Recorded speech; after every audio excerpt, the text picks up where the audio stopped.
There are signs always coming through from the universe that's saying, it's okay, you're on track, you're exactly where you're supposed to be. Living in a grounded state in the unknown, it is a challenge of epic proportions. Daily routine robs us of the awe of the miracle of life. Because your life has been a series of beautiful reinventions. You've got to open up and connect with your soul.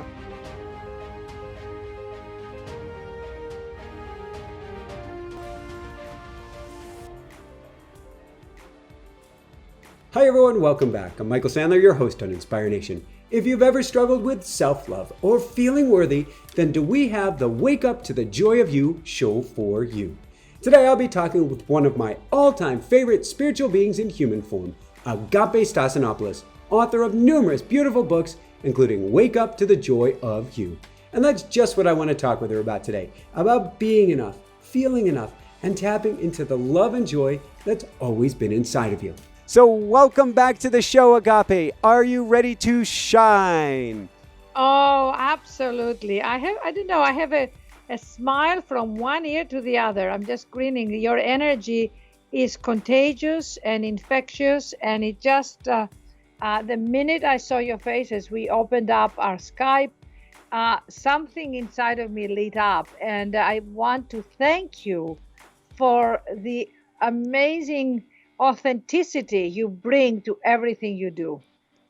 Thank you so much. It's a woohoo, and I'm.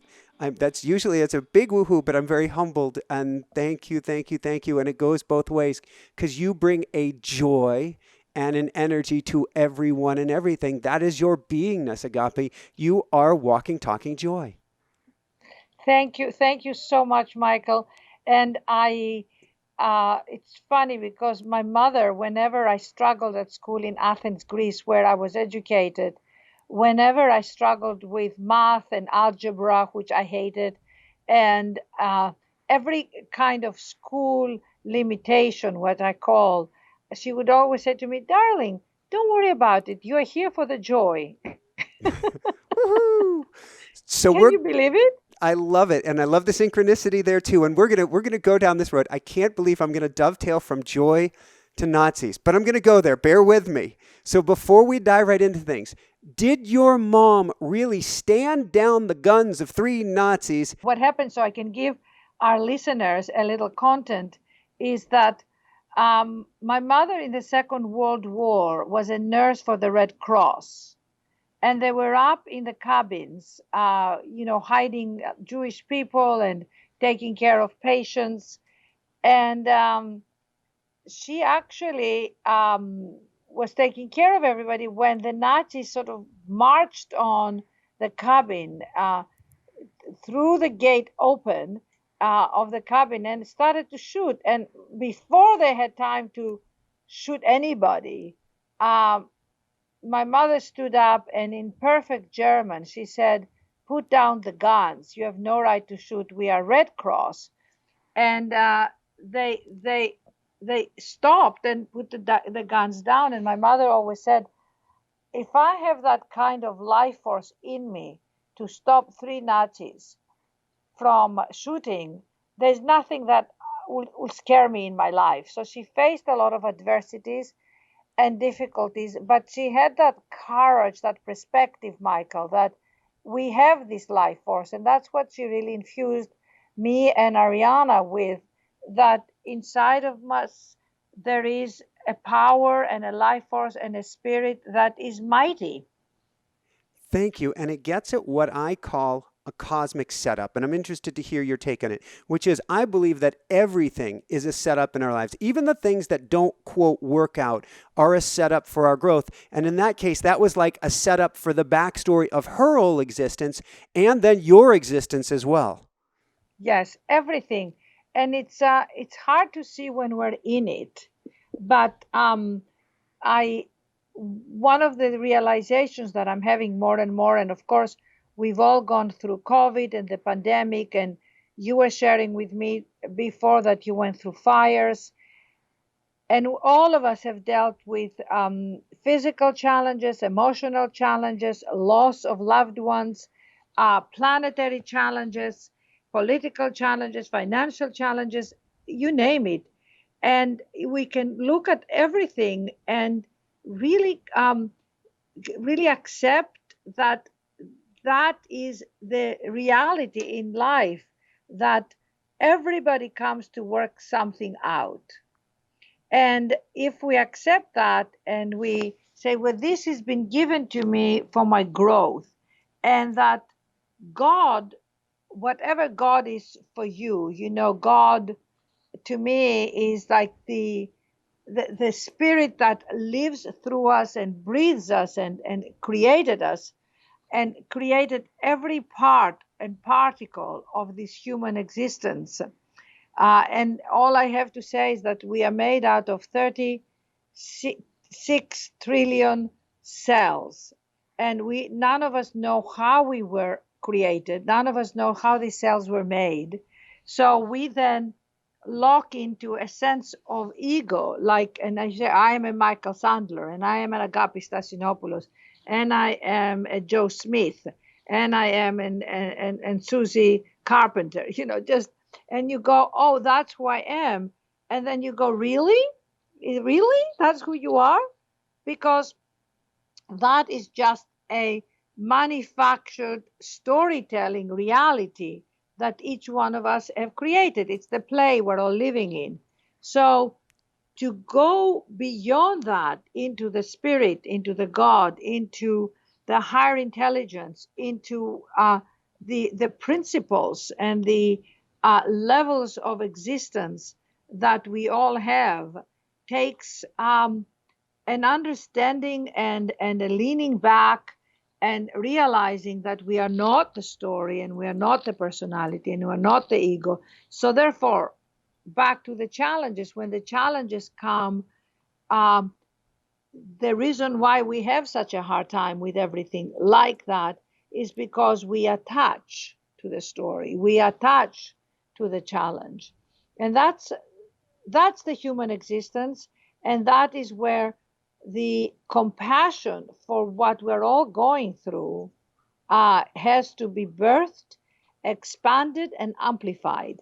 Because, and what I mean by compassion is like when you open your heart and you go, oh my God, look at this being called Agapi or Michael, who are walking through this earth with so many unknowns, and we kind of make it up as we go along, Suddenly you go, oh, I'm going to live in an RV. And I said, Michael, how long are you going to live in an RV? I don't know, 6 months, 6 years, I don't know. So, I mean, God bless you, because you're jumping into the unknown. And living in a grounded state, Mm-hmm. and in the unknown, it's I want to find the right word. It's it is a challenge of epic proportions. It's a challenge to live in the unknown and be grounded. And it's something that I've been studying and thinking a lot about recently. There's a term, it might come from science fiction, it might come from science. There's something called an event horizon. And an event horizon is something beyond which you can't see. So an event horizon could be the other side of a black hole. It could be before the Big Bang. It could be getting into an RV and going out on the road. Human nature, for whatever reason, dictates that we want a certain level of comfort and known. And we will fight, and ego will fight to stay there, even when it's not the best thing for us, even when something is greater is waiting. But crossing that event horizon to the unknown, it's crazy for us. It's crazy. It's like everything screams inside, and there is a pushback from the unconscious saying, don't go there. I don't know where you're going. Hold on tight. And you say, well, but we are not happy with this, or we're not happy with that. Say, yes, but that's all I know. And there is a great quote that I have in my new book, and I'm going to try to recreate it. But it basically says, one of the greatest damages we do in our human lives and in our human existence is we go into a routine, and the daily routine, um, robs us of the awe of the miracle of life. So true. And so I'm going to bring it back to synchronicities, because your life has been a series of beautiful reinventions. And I believe that the universe is always, whatever we want to call the universe, is always speaking to us through these signs, through these synchronicities, through having somebody come to your house, stay over for the night, in the morning go, I've got something to tell you about your book. There are signs always coming through from the universe that's saying, it's okay, you're on track, you're exactly where you're supposed to be. Yes, and I want to encourage our listeners to, um, open up the gateway and the door to keep asking, because when you say, I don't know how to do this in my life, whatever that is, I don't know how to find love, I don't know how to get out of a relationship that doesn't work, I don't know what to do with my child who is having a hard time, I don't know what to do with my husband who lost his job, or with my wife who is, but battling with alcohol, whatever the problem is, or I don't know how to open up my world to come in contact with more people. I don't know. I don't know. I don't know. And if you say, I don't know, is wonderful, because then you can open up the field of possibilities and allow the wisdom, the source, as you so beautifully say in your book, to guide you and say, you don't know, but I know. And that takes tremendous surrendering of the ego, and patience. And I've gone through my life through very, very, um, unknown territories. When I was in Los Angeles, and I started as a young girl, and I had no idea what my life was going to look like. And I address all the young people who might be listening, because that is, um, a struggle that the young people are going through about what is my life going to look like in my 20s? What is my life going to look like, um, when when the planet is suffering from such, catastrophes that we all see? So finding your purpose and your groove and your footing, you've got to open up and connect with your source. And this is why I keep coming back to your book, because your book, it gives you grist for the mill. It gives it to you. You just basically, chew it up, and you give it, and you say, here's how you do it, step by step. This is not esoteric. This is not mystical. This is not, for the few select people. This is for everybody. Start writing, for God's sake. Take that pen, take that paper, and start to connect. And if nothing comes, you go, well, nothing is coming. Hooray, hooray, hooray. Because out of the nothingness, something will come. What nothingness is no thing. No thing means that there is essence coming up. Nothing is coming because the mind is unfolding. The emotions are unfolding, but most of all, the spirit is going to come in. Trust it. Thank you. And so we were talking about this a little bit off air, so we might as well dovetail into there. Why do you feel, and this is kind of a loaded question, and I'll pull out one of my copies of the book here, but why do you feel, if you have a process that you can dive in and connect with spirit, why do you feel our mind fights so much against it and says, no, no, no, not today. Maybe I'll do that tomorrow. Exactly. I'm exactly the same. I was telling you last night, I thought, oh my God, I'm going to do some freeform writing. I'm going to do some connection. And I had my journal and I had my pen, and I got distracted doing emails or going down Instagram, or, doing something to get my mind unloaded. We struggle, Michael, it's that bloody ego. It's that sense of self. We don't want to let go of the sense of self. It's very. I mean, you've had moments and times like that, right? Where you don't want to let go of the sense of self. That's what you know.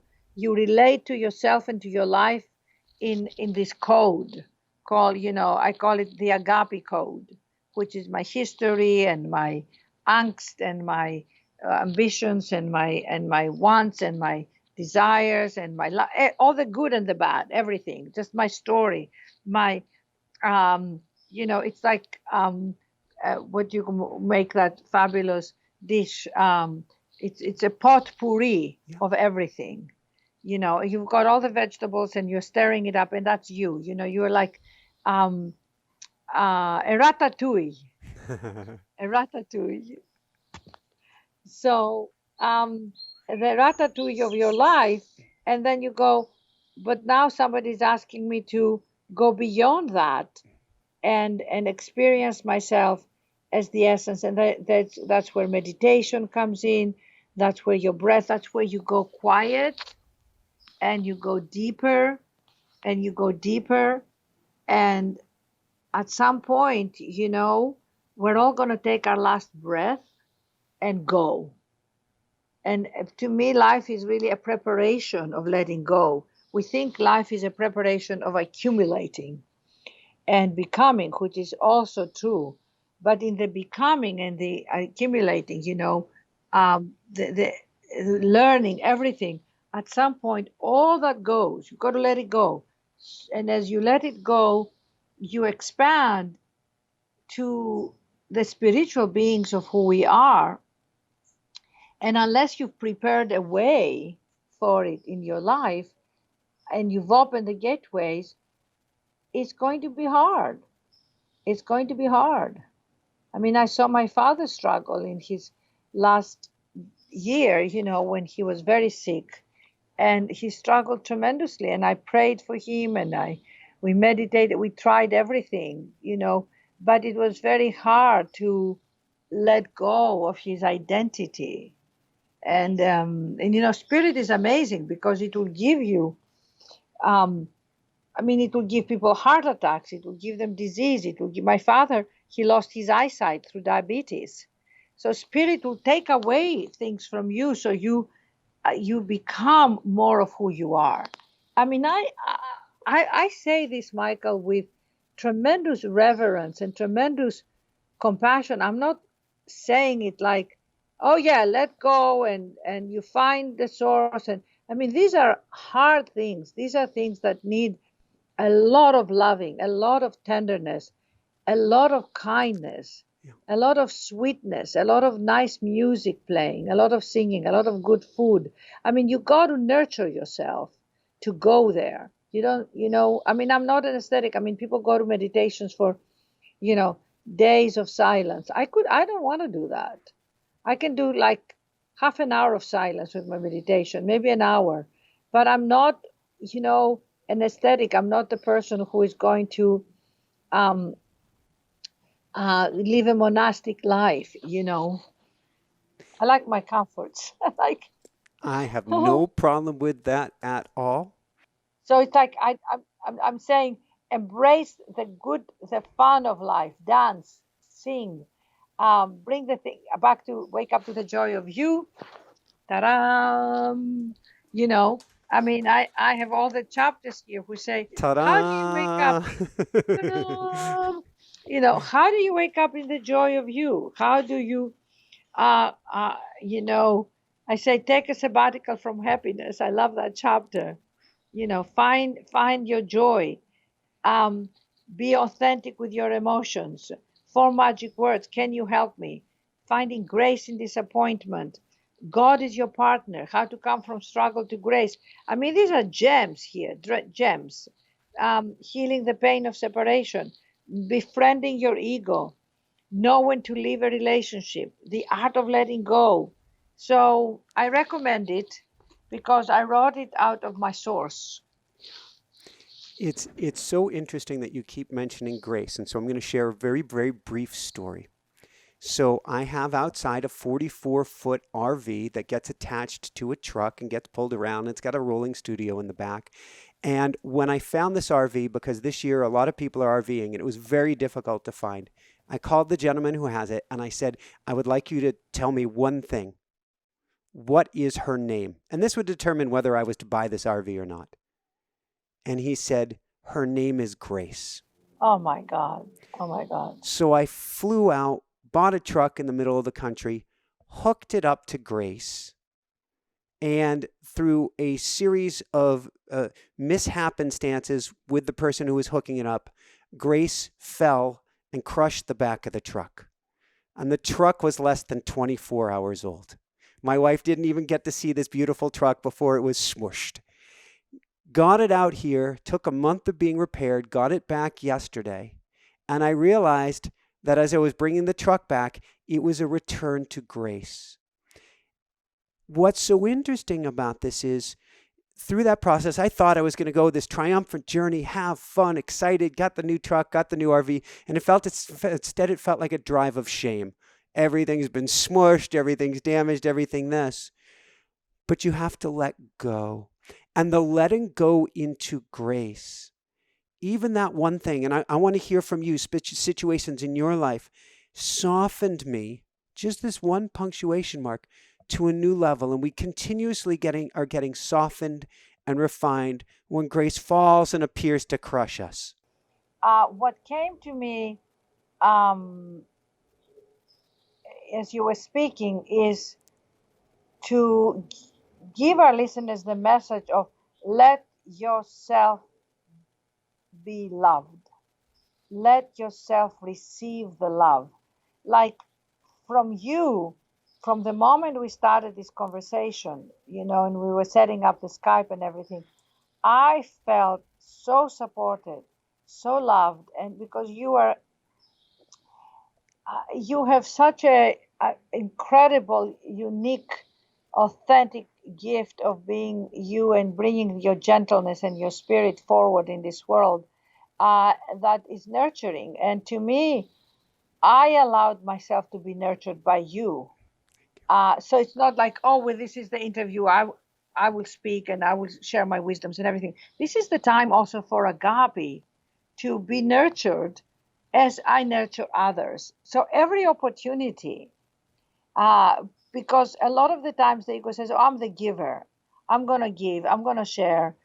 And when you open up and soften, you allow the energy of the Spirit to love you, to comfort you. You allow God's love to come in and hold you and embrace you and melt away the hard areas.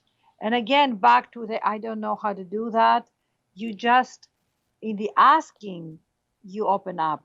And we often have this, a friend of mine said to me the other day, my husband really doesn't love me the way I want to be loved. And I said, well, here's two things. He loves you the way he knows how to love. Mm-hmm. And he doesn't know your language. Okay.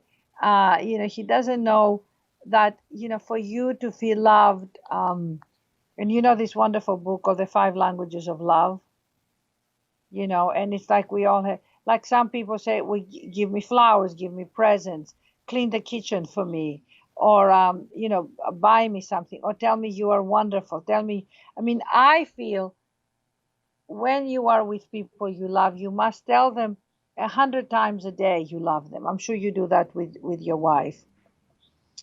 And tell people you love them, even if they're not that close, because you love them. Open up your heart and say, I love you. And when they say, I love you, take a moment and say, oh my God, they love me. They love me the way they love me. And nobody is a mind reader. Now you can tell people, sweetheart, like I have friends where you start to tell them how you are and how you're feeling, or you are upset about something, and immediately they start to give you advice, or they start to try to fix you. And I have a chapter in the book called There is Nothing Wrong with You, and Are You a People Fixer? And somebody comes and says, And you want to say, you know what? I don't want to be fixed, and I don't want to be given advice. I just want to be heard. I just want you to listen to me, because the listening Yeah. is like it opens you up to know that you have a right to your feelings, to your upsetness, to your sadness, to your sorrow, to your having a hard time if you're having a hard time, and you have a right to all of it. I'm very attached to feeling good. I don't know about you. I like that very, very much. So when I don't feel good, when I feel off, I try to fix me. The big thing, well, there are two big terms that come up here. And with that said, I don't know if you can feel you kind of hit a secret, a trade secret of mine. I have beaded bracelet here, or my stone, and I am continuously going through saying, I send love. I send love. As we speak, I'm sending you and I'm sending everyone as much love so we can stay in that state of love. Wow, that's amazing. And sending you love too. Sending the little boy, the little girl, because we operate in many levels. Um the agape that was 16 and 20s and 30s and 40s is still there. That story that I've traveled through times is still there. So how you love yourself throughout that humanity of your journey. um I mean, like I started my conversation with you by saying I had a dream last night with an ex-boyfriend of mine that I was very, very in love with, and I have not seen him in years, and somehow in my dream he was very real. We talked, we were in a car together, we it was so real, and I said to him, oh my God, you look so good, you haven't aged. And I mean, only in your dreams, right? and and uh, and so that was the part of me that was going back there to reconnect. It brings up, this is maybe the crux. We were going synchronicities, but this is really the crux of everything. It's interesting because that's where automatic writing suggested I go this morning, which is self-love. And from a healing perspective, you're saying, I'm very attached to joy, Michael. And I mean, you can see the colors that I wear. I'm usually a bright and cheery guy. And when I'm not, I'm looking forward to when I will be bright and cheery again. But in those moments when I'm down, to me, the most important thing I can do is love up that wounded inner child inside of me that's feeling all uncomfortable and needs to know everything's okay with the world. Yes. Yes, yes, absolutely, absolutely. It is, and that's why I treasure my friends, because we love each other exactly where we find us, and loving yourself with your mistakes. I made a mistake about this, or I'm overwhelmed about this. I mean, uh, knowing how much you can handle and not putting more on your plate, because then you feel the pressure. I'm very committed to help people not pressure themselves. I put a quote today in my Instagram, and by the way, please follow me on the Instagram. It is Agapi Sees, like sees, because as I post things, I post them as they come up in my consciousness. I feel, oh, I'll post a dance, I'll post a quote, I'll post a video, but things that would inspire you, inspire nation, inspire nation. And I said, you are exactly where you are supposed to be. Relax, exhale. I'm right there with you, God. Yeah. So and again, God is such a small word for what we are describing, um, but allowing that largeness in us, because um, it's dialing in the openness, and it's a combination lock. It's not like one number. It's like getting up in the morning and saying, I'm dialing in the larger source in me. And what are your numbers? And you go, for me, often, Michael, is music, movement, reading a few pages from an inspirational book, obviously writing down something, a thought, a word. Just start with a word and say, what do I want to, what is my intention today? For me, a lot of the times is letting go of my idea of how I should be, how my world should be, and allowing my world to operate the way it's operating and navigate that. Do you agree with that? Completely. And well, I mean, that certainly gets into flow and allowing the universe to take us along. But the term that came to mind right now, and it was is a combination. You're talking about love, and we're talking about presence, and the term loving presence came to mind. You are being so loving to yourself by being present, and you are present with a loving presence when you do that as well.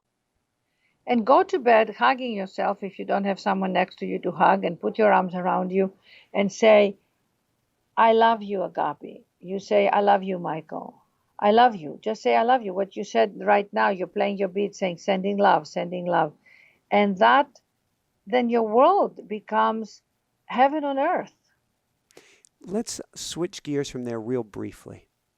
You wrote a blog post a couple years ago that I thought was absolutely brilliant on NGEs, not good enoughs, or NGE syndrome, not good enough syndrome. And I feel that is a critical block from being able to say I love myself or to hug myself, is this sense of, but I'm not good enough. And I wonder if you can take us down that road. And did we come here? Is this, you talk about in the article, it probably wasn't our original sin, but pretty quickly we're going, I'm not good enough.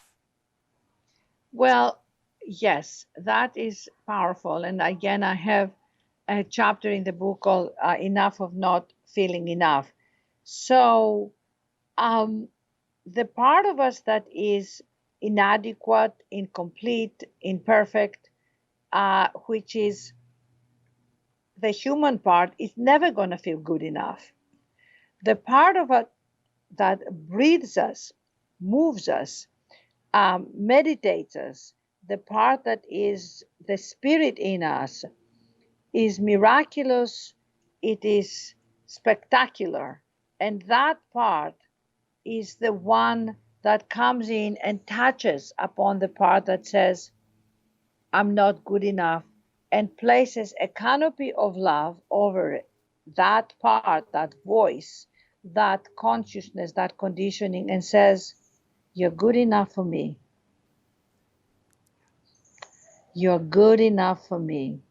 So that tender voice comes and takes that part and embraces it just as it is, just like a little child who is taking its first steps or the first words or starting to eat or hold a fork or learn how to go to a potty or learn how to start to read. All the things that as a child you're beginning to learn, you would never as a parent say, you're not good enough.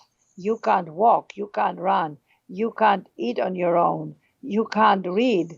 You can't make your bed. You are going to say, let me show you how to tie your laces. Let me show you. And you try 10, 12, 20 times. And one day the little kid says, I know how to tie my laces. And he says, yes, you got it. And it's the same thing with a loving consciousness in us. That's how we are loved, like a mother, and the most loving and mother and father. And that's the part of us that we must mother ourselves, father ourselves, raise a child in us with love, so that when we return to our maker, we return ourselves more blossomed than we have found us. I can hear people who are resistant and have just pulled out a list of reasons, Agape, why they're not good enough or not worthy or not lovable, or saying, Agape, that's great, but I did this, that, or the other thing, or I didn't do this, that, and the other thing. So I can't let myself off the hook for that. Yeah, well, judgments is a great way to stop you from moving forward in your life. So you can use judgments against yourself, beat yourself up, and then you never have to do anything, never have to take risks, because you now put yourself in an imprisonment.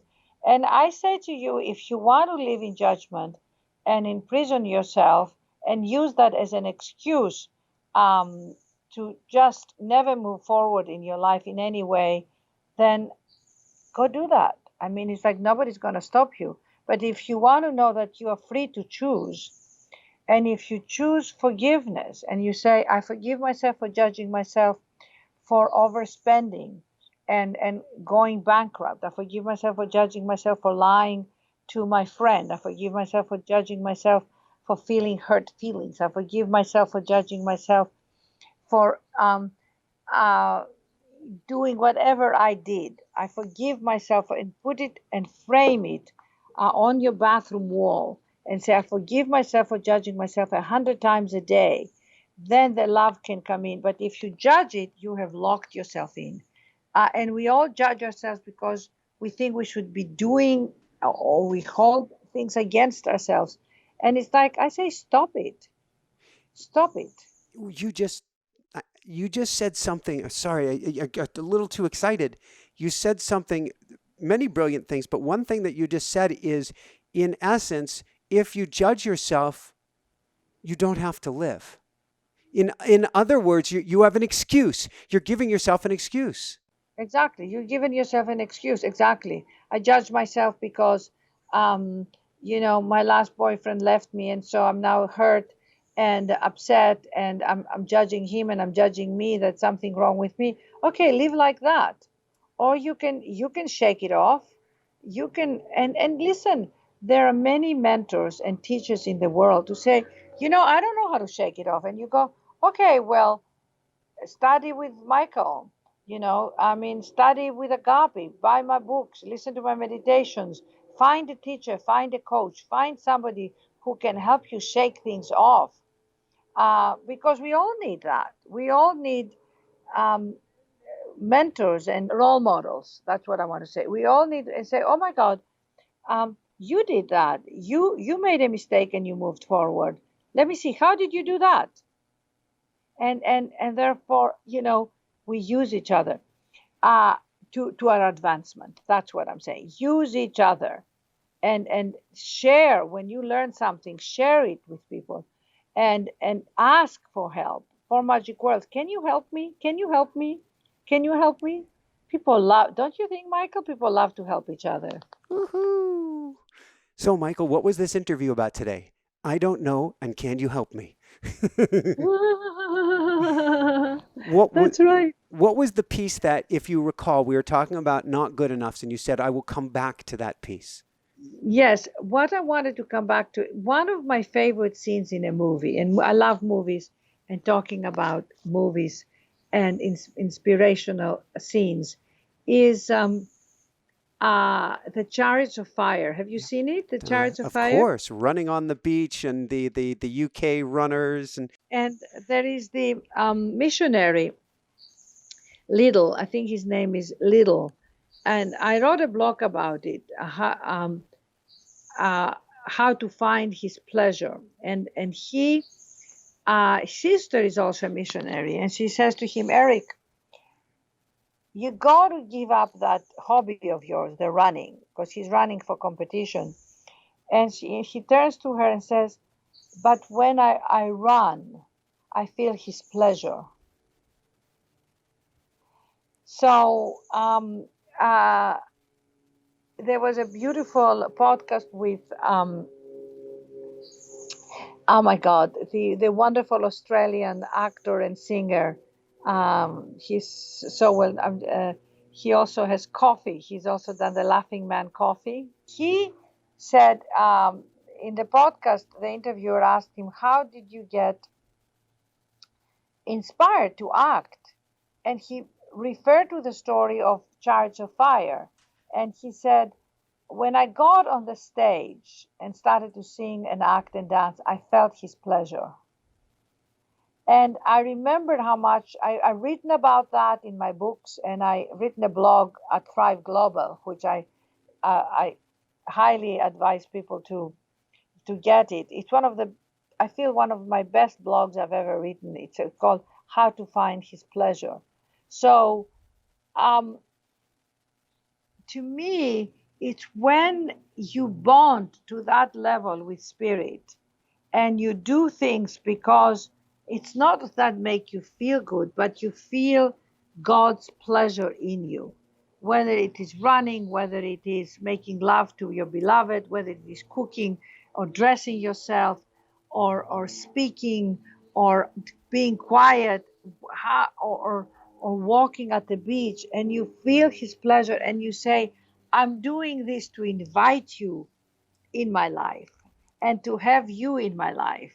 And I highly encourage all of our listeners, please find out where is his pleasure for you. It might be very different, because when you find his pleasure in you, like I'm sure you have it when you're writing automatic writing, right, Michael?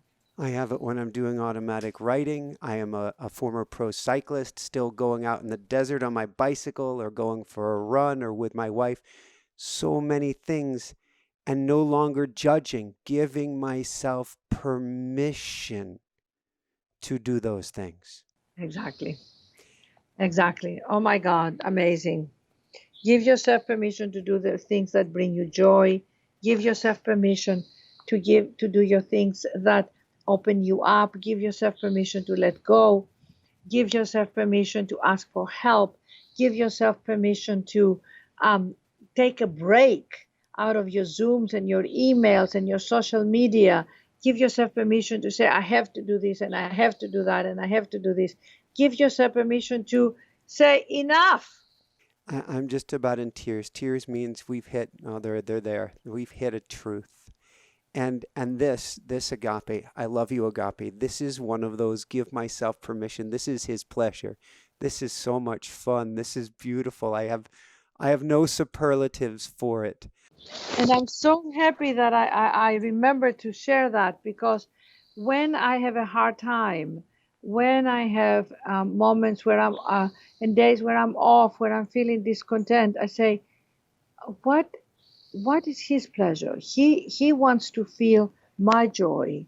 So how can I do that for that unknown presence in me? Because you don't feel God like I see you.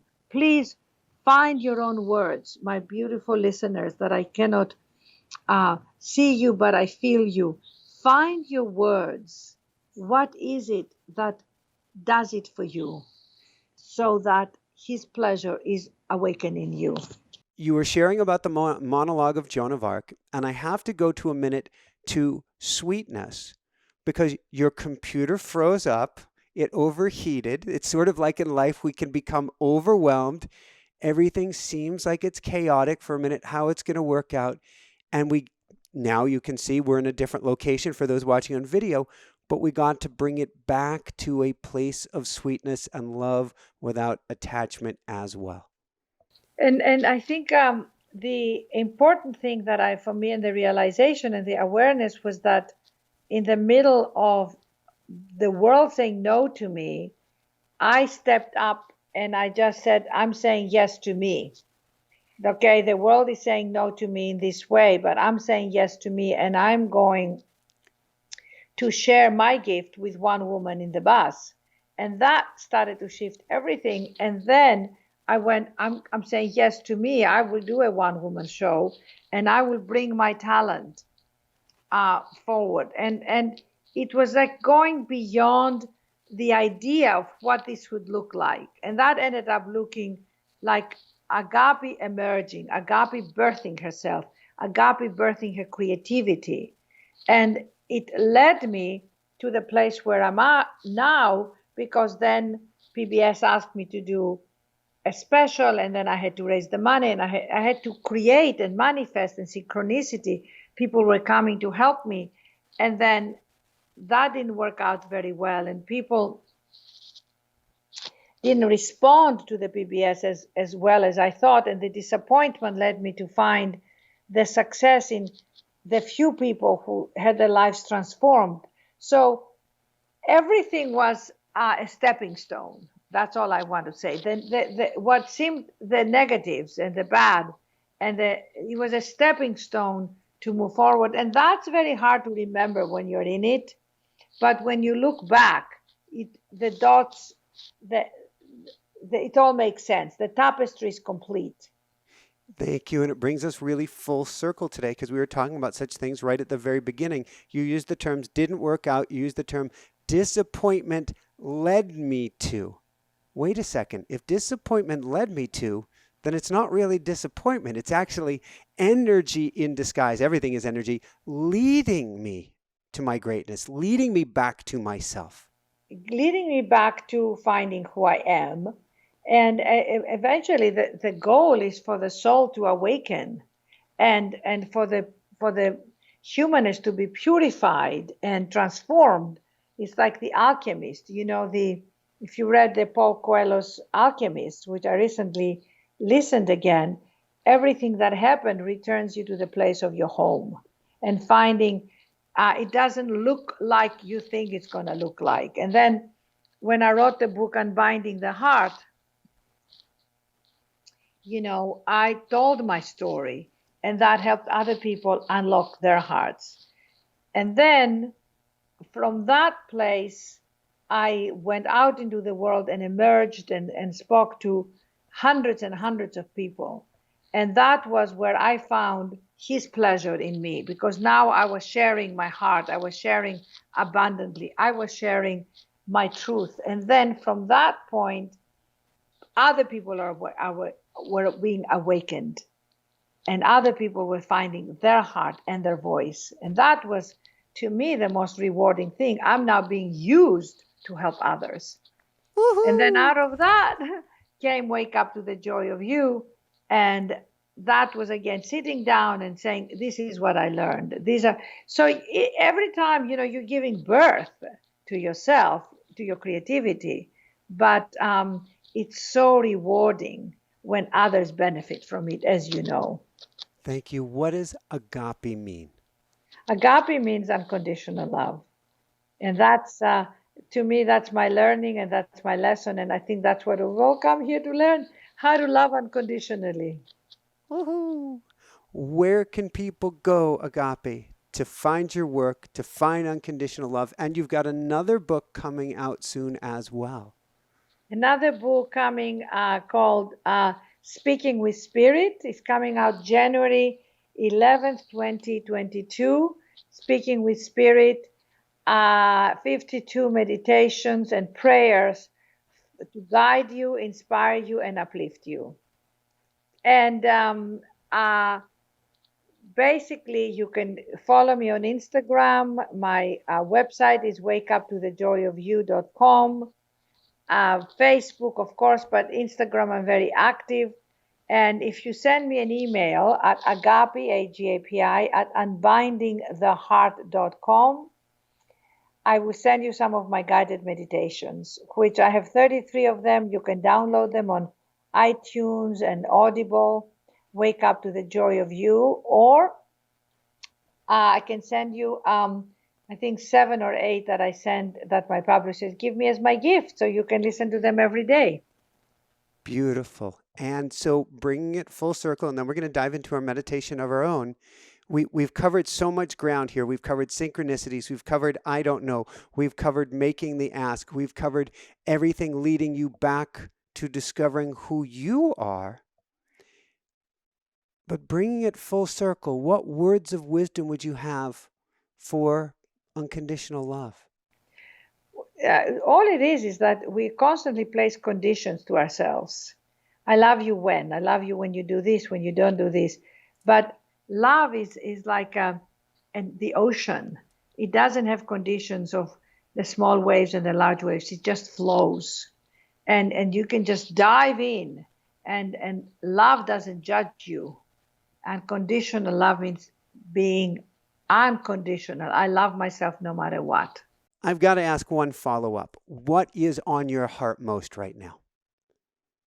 Well, right now, I feel that very happy we're out of the pandemic because of the vaccination, and I'm very passionate about the vaccine, protecting ourselves and each other. And I feel, for me, I can share and open up the year has shifted, and I'm grateful about that.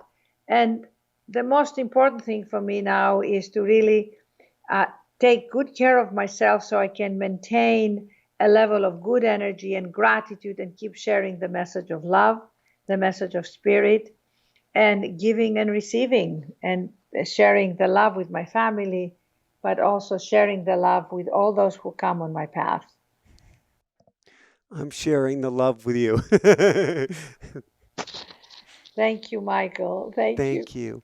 Would you have any sort of guided meditation you'd be called to do, Agapi? Yes, let's just take a moment and come into prayer and relax your back, sit comfortably wherever you are, relax your shoulders, relax your jaw, and come into alignment from your third eye, which is right between your two eyebrows, turning your gaze inward and going inside and bringing that source energy all the way from the very top of your head, feeling the energy building and rising up with your breath. And as you take your breath, say thank you, because we actually are being breathed. And as you exhale, exhale any fears, any tensions, any worries, any future worries. What about this and what about that? And take a moment to say thank you. And feel it in your bones, feel it in your skin, this thank you from the depths of your heart for your life. And as you exhale, let go and feel all the way down to the soles of your feet, creating a wave of calmness and good energy all around you. So from your heart, you extend your energy. It opens up. You can even open up your arms if you like and feel your energy. And then taking the energy back into the solar plexus and placing in the solar plexus a beautiful, calming rose petal colors, feeling like a rose in your solar plexus, a huge rose that's opening the petals as you take a breath, feeling your lungs, your spine, your rib cage, all the way to your heart, dropping into yourself, dropping into your heart, connecting your heart, your heartbeat with your breath.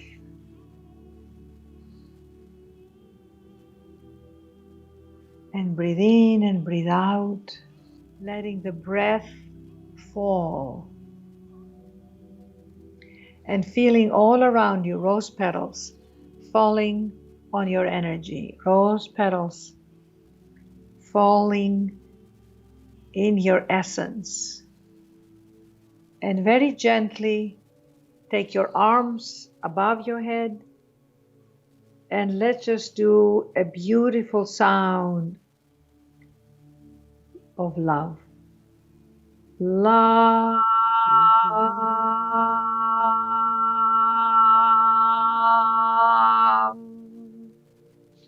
Take your arms, put them around yourself. Take yourself in and gently open your eyes and know that you can return to your stillness, to your inner place anytime. Thank you, my friends. Stay in touch. Thank you, Michael. Thank you, Michael, for this beautiful, beautiful sacred time. It was absolutely beautiful to be together. Thank you. We held space together very, very well. So got to crank it back up for the finish here. I'm kind of in this nice, blissful place. You hold such beautiful, joyous, sweet space, Agapi. Such sweet, sweet space.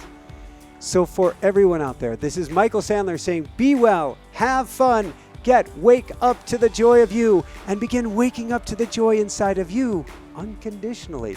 today. If you love this interview and you want to dive into the love and joy that's always been inside of you, then check out the automatic writing experience. It is, to me, it's the most powerful tool of tapping into that self-love, of tapping into that greater love as well. Truly, that's always been inside you, so that you can get wisdom, you can get guidance, you can heal, and you can find direction in your life outside of the strife, outside of the struggles, outside of the I don't know who I am and where I want to go. All will help you discover that. It's truly a process where you go quiet, yet in a meditative-like state. You put pen to paper, and the words from your inner wisdom, from spirit, from guides, from source, from love, whatever you want to call it, begin to flow, letting you know who you are, letting you know you're all right, helping you on your path, and helping you to heal. You can find automatic writing at automaticwriting.com, where you're going to get lots of bonuses as well. You can find it on Amazon and bring that receipt number back to automaticwriting.com and get those bonuses too. Of course, your local bookseller. Please pick one up for your local library as well. Pick one up for a loved one. Pick one up for somebody in need. Of course, pick one up for yourself. Again, that is automaticwriting.com, where there's also a video-based program with live classes to help you learn automatic writing today. On that note, to check out more amazing shows, click here, subscribe below, click on the bell icon to be notified of our upcoming shows and Sunday Night Lives. Love you guys so much. Shine bright. Woohoo! Love you guys.